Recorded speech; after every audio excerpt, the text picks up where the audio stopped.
أعوذ بالله من الشيطان الرجيم. بسم الله الرحمن الرحيم. الحمد لله رب العالمين، والصلاة والسلام على أشرف المرسلين سيدنا محمد سيد الأولين والآخرين، صلى الله عليه وعلى آله وصحبه وسلم تسليما كثيرا. ثم أما بعد، فإن أصدق الحديث كلام الله، وخير الهدي هدي محمد صلى الله عليه وسلم، وشر الأمور محدثاتها، وكل محدثة بدعة، وكل بدعة ضلالة، وكل ضلالة في نار. ثم أما بعد، ربي اشرح لي صدري ويسر لي أمري واحلل عقدة من لساني يفقهوا قولي. السلام عليكم ورحمة الله وبركاته. جزاك الله خير. نرحب بإخواننا في هذا اليوم. نسأل الله سبحانه وتعالى أن يرزقنا إخلاص في قولي والعمل. Vi välkomnar alla bröder till kvällens föreläsning, påminnelse. Vi ber Allah Azza wa Jal att underlätta våra tal och ge oss uppriktighet i det vi säger och hjälpa oss att handla efter det vi lär oss eller påminns om, inshallah.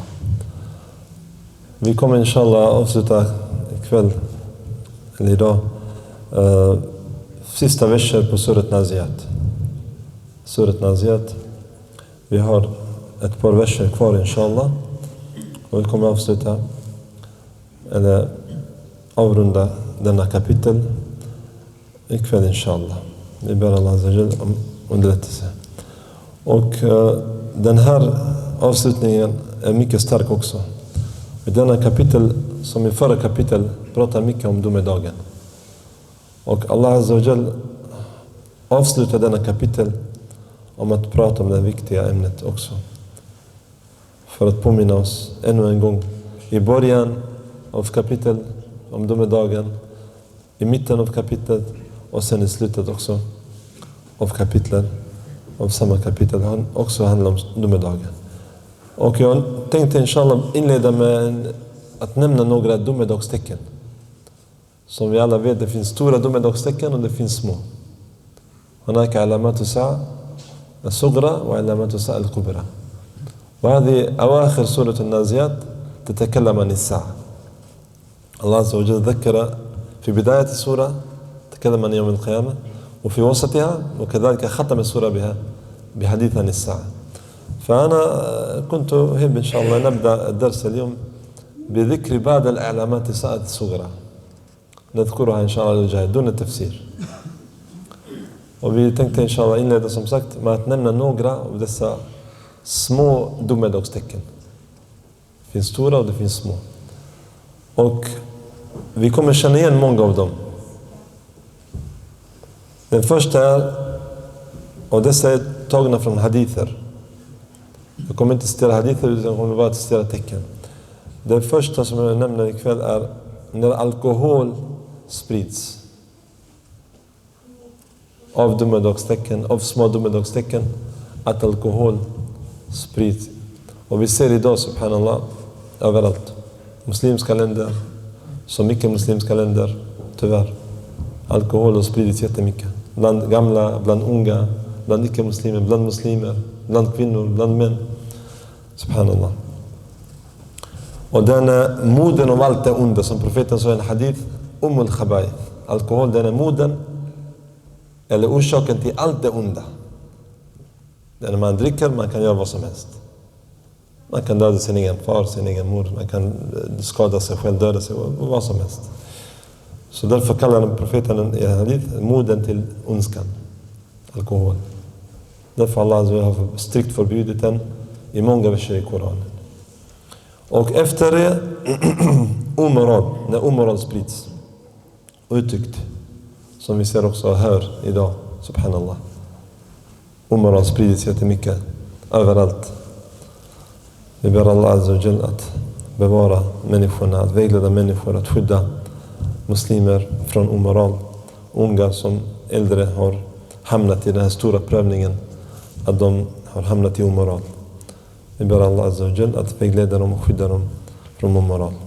För sannoliken så får man belöning när man gör det på tillåtna sättet, som profeten sallallahu alaihi wasallam han nämnde hadither.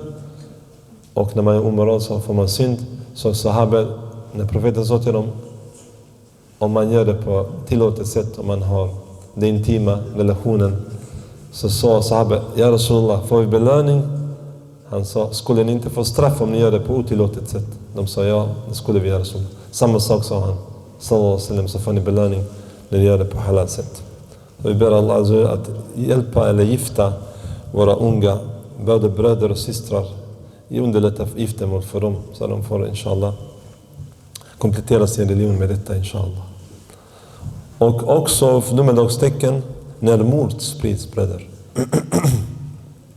Subhanallah. Vi ser idag överallt mord sprids. Man kan nästan varje dag när man läser tidningar eller nyheterna, nästan varje dag man kan läsa en har dödats här, en har mördats här.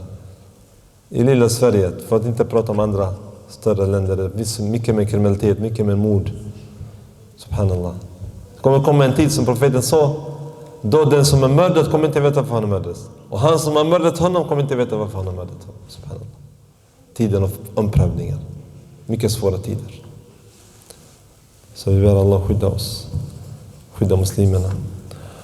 När kvinnor blir fler och fler och när män blir färre och färre. Varför? Vem vet? Varför blir kvinnor fler och fler och män blir färre och färre? Vem vet? Snabbt. Ja. Krig. Det är männen ofta som går bort i krig. Som mördas. Som stumpar. Krig. Vi ser det idag. Krig här, krig där. Vem är det som går bort först i krig? Det är män. Så kvinnor blir bara fler och fler. Ju mer krig blir det i världen, desto mer kvinnor blir och desto mindre eller färre blir män. För det är de som strider, de som går in i krig, och det är de som också förlorar sina liv, och då blir kvinnor fler och fler. Och det är också en av domedagstecken. För de som är trötta och sover kan flytta på sig och byta plats, så kommer de inshallah bli piggare. Barakallahu fikum. Och sen också en av domedagstecken, när höga byggnader börjar byggas. Som det kom i den långa hadithen, hadith Jibril, när han kom för att lära sahaba religionen. Så när profeten frågade om olika domedagstecken, så Jibril svarade. Han sa sadakt, så du har sagt sanning.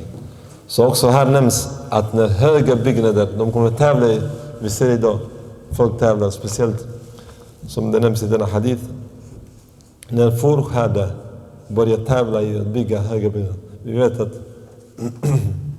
arabiska länder, inte för länge sedan, var fattiga samhällen. De sprang runt och var fårhärd. Nu de bygger stora byggnader och tävlar i detta. Så det är också från domedagstecken. Det kan vi se med våra egna ögon, subhanallah. I Dubai, i Qatar, i alla dessa länder som profeten informerade om, sallallahu alaihi wasallam. När folk börjar tävla om rikedomar, också domedagstecken. Folk tävlar vem som ska spara mer. 1 miljon på konto, han vill ha 2 miljoner. 100 000, han vill ha 200 000. De tävlar. Min granne har en fin bil, jag har en fin bil, han har en fin hus. De tävlar. Och de blir bara snålare och snålare. Subhanallah. Folk blir bara snålare och snålare. De hjälper inte de som är i nöd. Med tanke på detta, subhanallah, man ser våra bröder i Gaza, de lider. Och bröderna, det är inte så mycket som vi hjälper till. Mycket mer man kan göra för de bröderna. Jag vill inte säga igår, för jag skämdes. Jag vill inte säga hur mycket bröderna samlade för Gaza, för deras tält igår. En tält kostade 2200, sa brodern igår. Jag vill inte säga hur mycket han samlade från kanske 500, kanske mer personer igår. Ni skulle bli chockade av summan som samlades igår på Jumma. För Gaza, muslimer som lider, som behöver tält.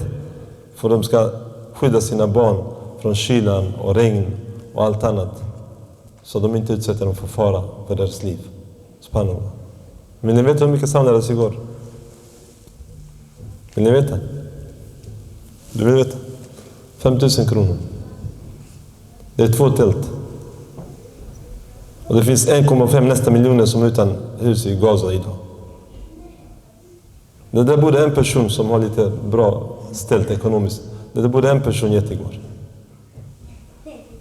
Om vi verkligen tänka på nästa liv och förbereda oss för nästa liv. Och som profeten sa, man kommer vara i skuggan av sin sadaka i nästa liv.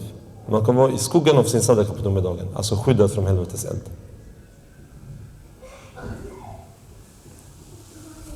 Må Allah förbättra vår tillstånd, säger amin. När okunskap sprids och när folk börjar lura varandra, blåsa varandra, ljuga, lura, blåsa, det ser vi då. Amana har försvunnit.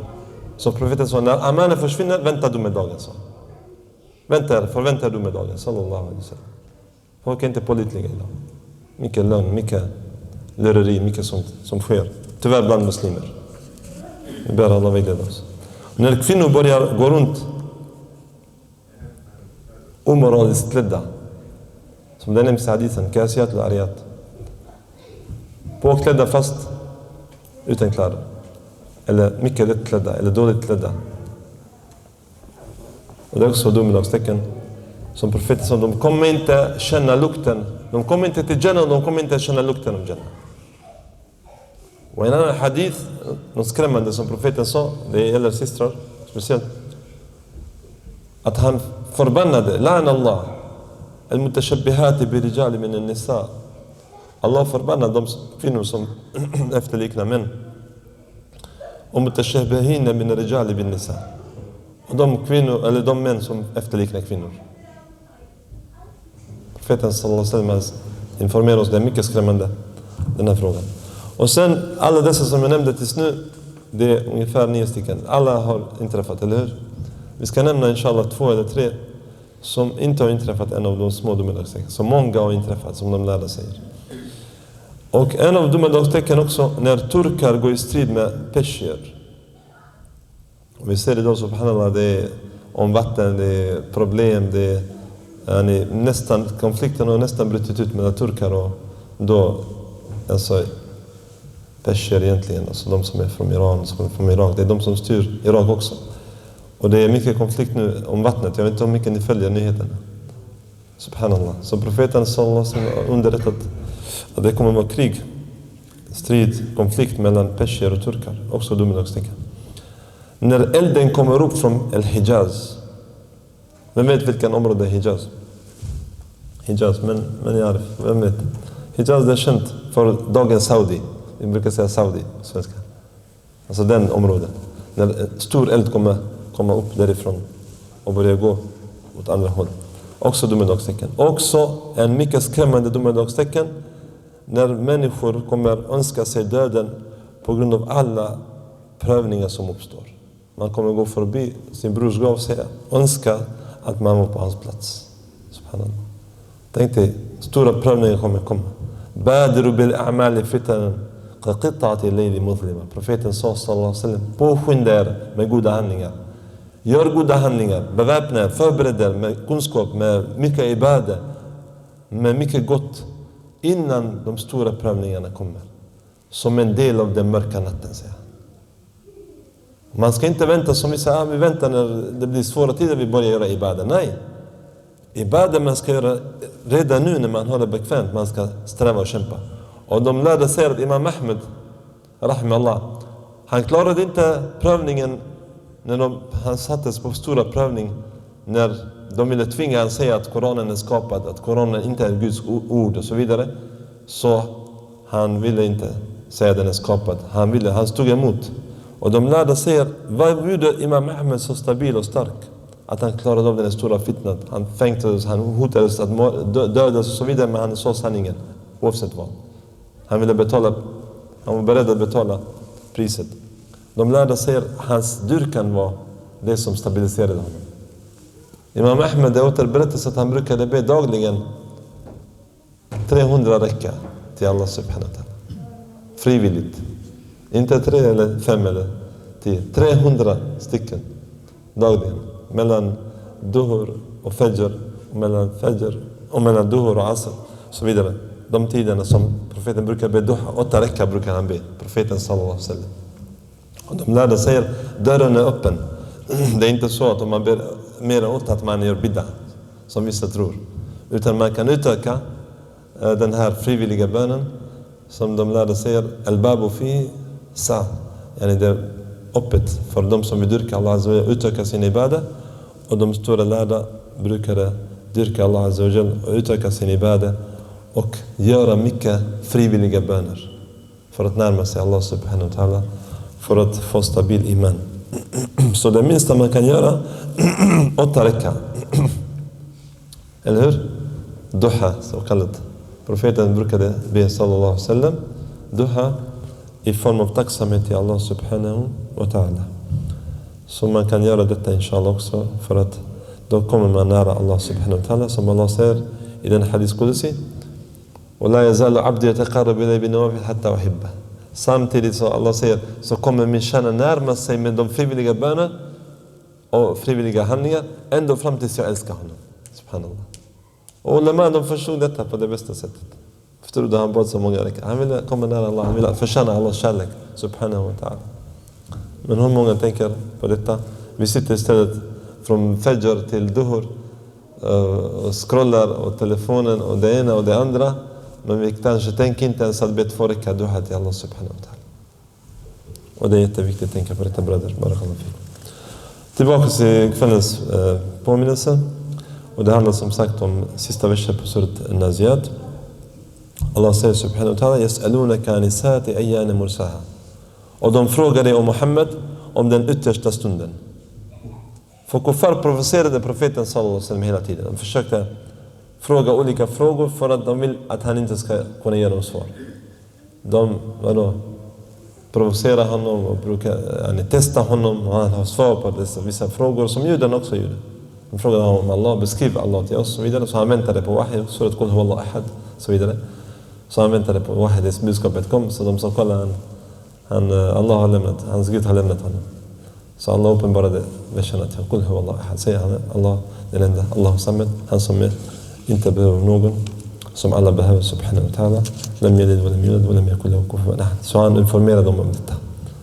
Så också kuffar, de ville påskynda också domedagen. Allah säger i Koranen: يَسْتَعْجِلُونَ بِهَا. De vill påskynda domedagen. الَّذِينَ لَا يُؤْمِنُونَ بِهَا. De som inte tror på den, de vill påskynda domedagen. وَالَّذِينَ آمَنُوا مُشْفِقُونَ مِنْهَا.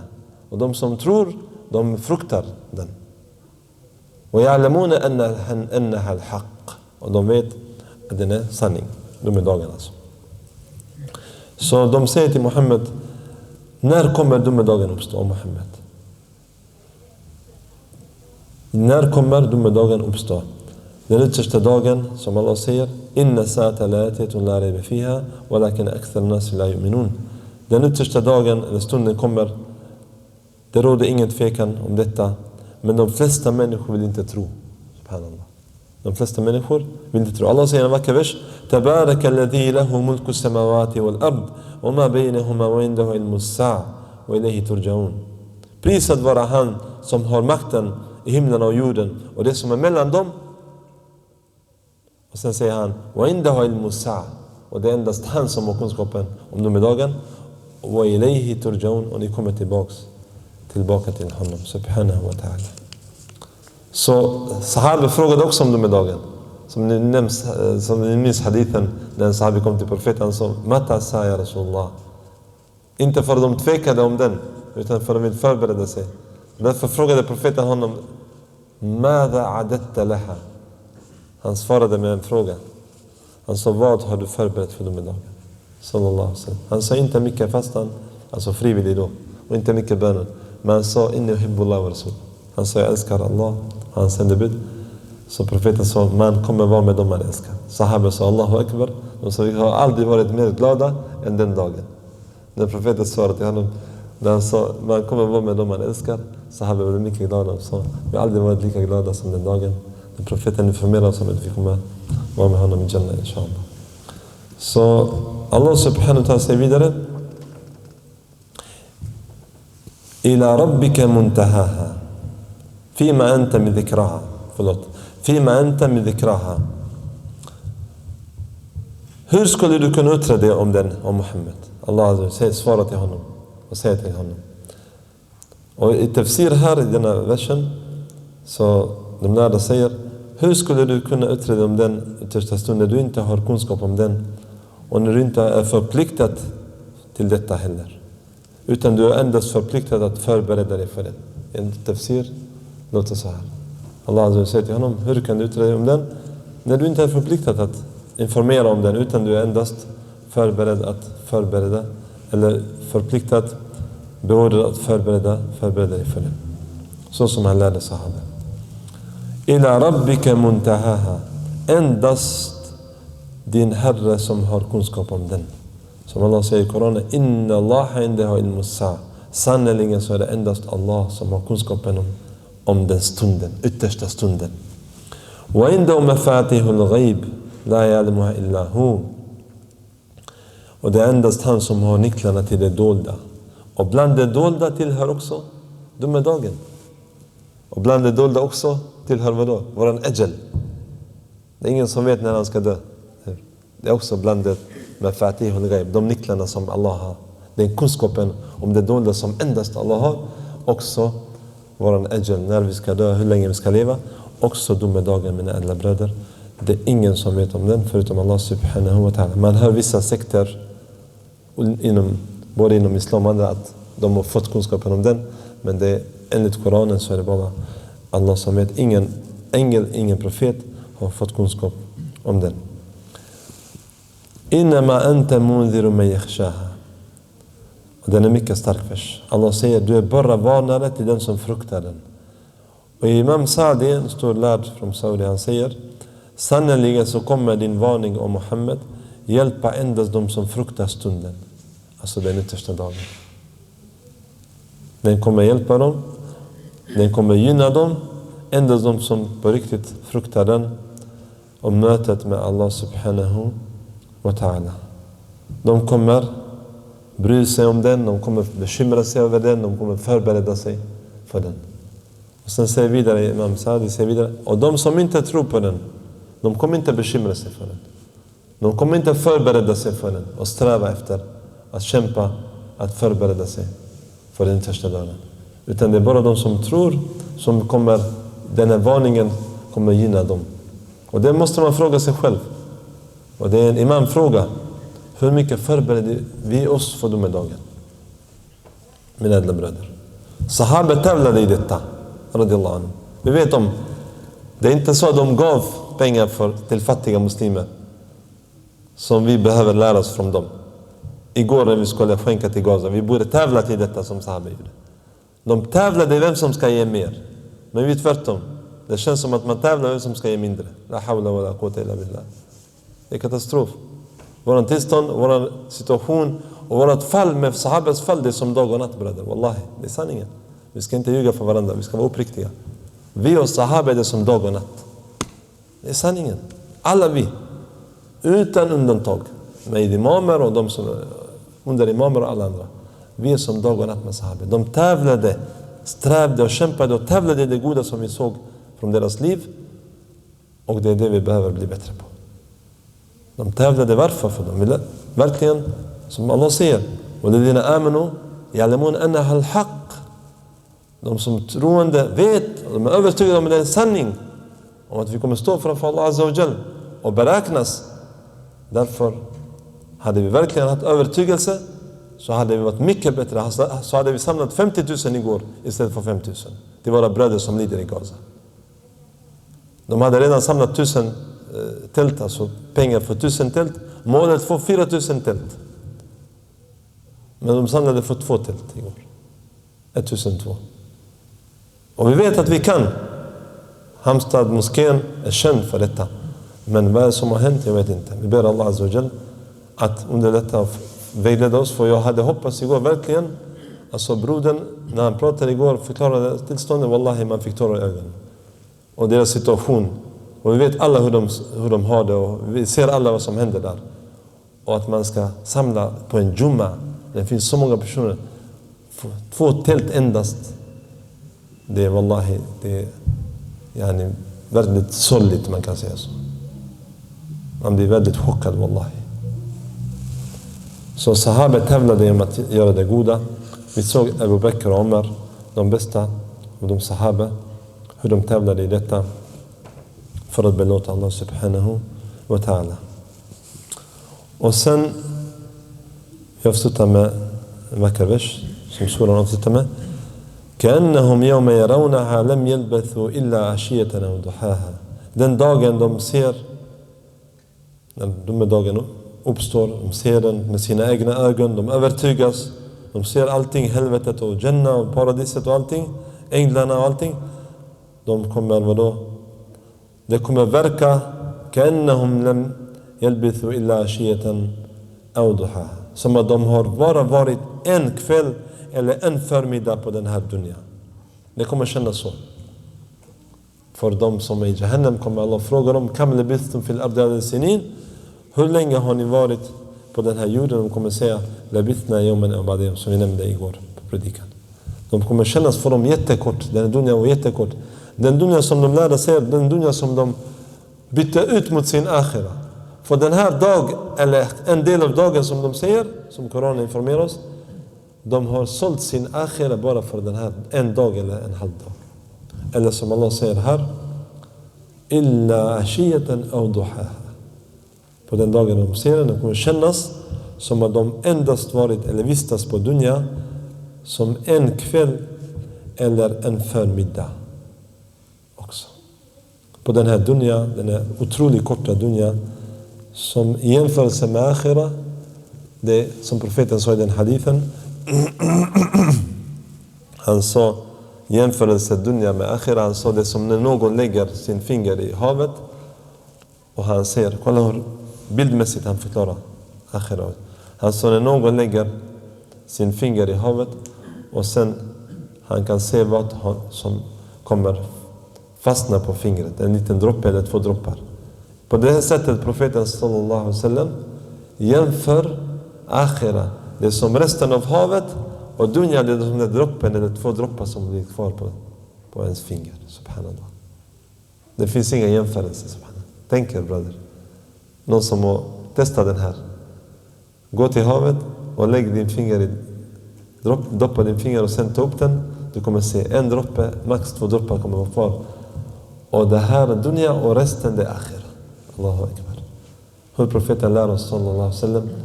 Och därför måste vi inshallah ha sabr, bröder. Det är inte lätt wallahi, för ingen.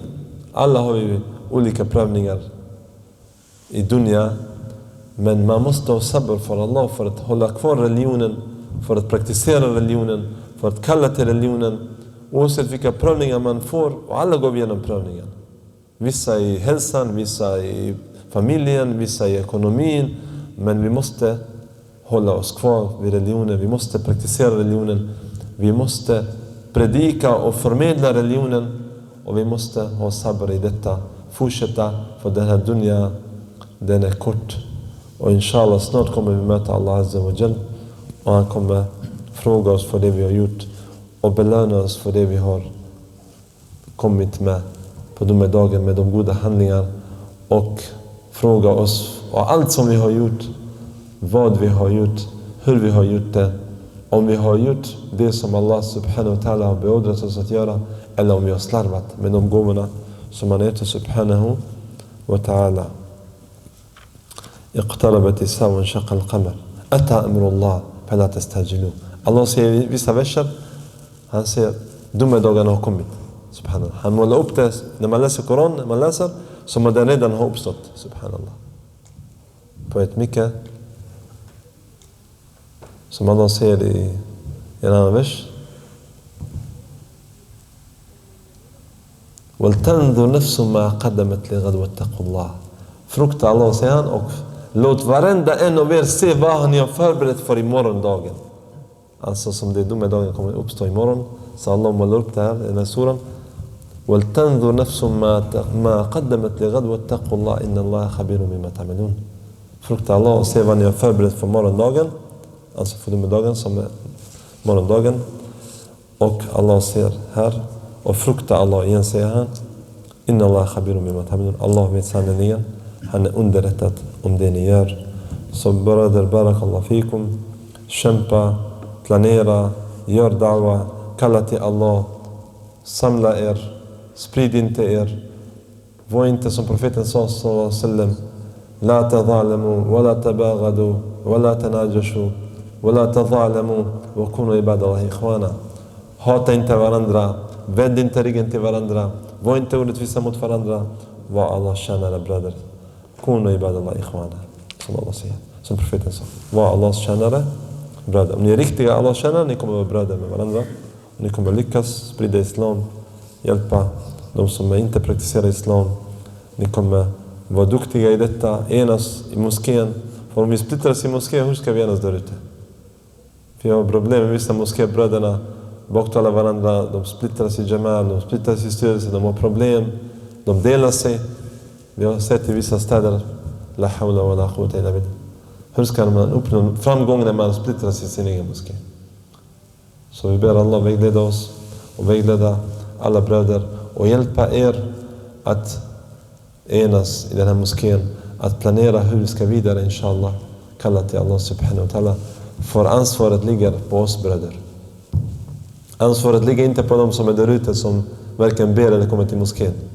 Utan ansvaret ligger på oss som kommer till moské, som är medvetna, som vet vikten av att kalla till Allah subhanahu wa ta'ala.